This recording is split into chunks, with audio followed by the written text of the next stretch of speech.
انتقام کی آگ کہ پراون گاؤں ایلرا رائج میں ایلرا کی بیکری کمیونٹی کا دل تھا۔ اس کی گرم روٹی اور میٹھی پیسٹری سب کے لیے خوشی کا باعث بنی۔ ایلرا اپنے چھوٹے بھائی ٹیوٹن کے ساتھ رہتی تھی اور وہ دونوں مل کر بیکری چلاتے تھے جو ان کے والدین کی میراث ہے۔ موسم بہار کے ایک دن گیرک ایک امیر اور برہم تاجر ایک پرتعیش سہرگاہ بنانے کے عظیم منصوبے کے ساتھ ایلرج پہنچا۔ اس نے ایلرا سے اس کی بیکری خریدنے کی پیشکش کی لیکن اس نے انکار کر دیا۔ یہ بیکری میرا گھر اور ہمارے گاؤں کا دل ہے، اس نے مضبوطی سے کہا۔ گیری کی مسکراہٹ ٹھنڈی ہو گئی۔ آپ کو اس فیصلے پر افسوس ہوگا۔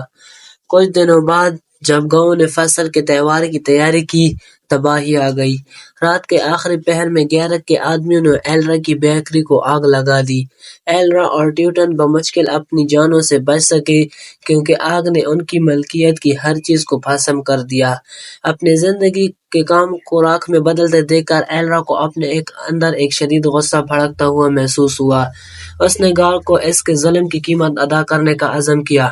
اپنے دل میں عزم کے جلنے کے ساتھ ایلرا نے ایک منصوبہ بنایا۔ اس نے گیرک کی آنے والی ضیافت کے بارے میں معلومات اکٹھی کی جو اس کے نئے ریزورٹ کے لیے ایک شاندار جشن ہے۔ ایلرا نے تیاری میں ہفتے گزارے، ٹیوٹن کے ساتھ اس کی ضرورت کے سامان کی خریداری میں مدد کی۔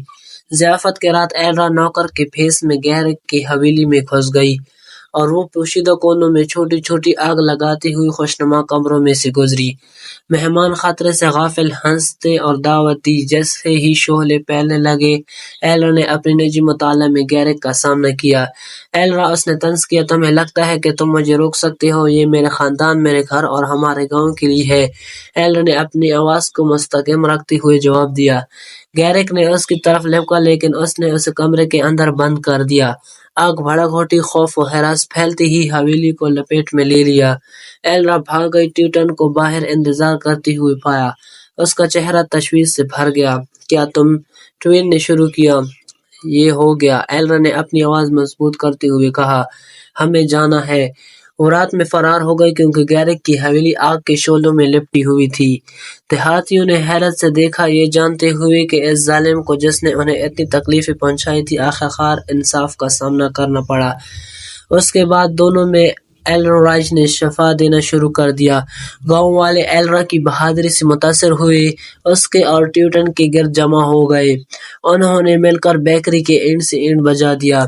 ایلرا نے اپنا دل نئی دکان میں ڈالا اور جلدی ہی روٹی اور پیسٹری کی میٹھی خوشبو ایک بار پھر گاؤں کو بھر گئی۔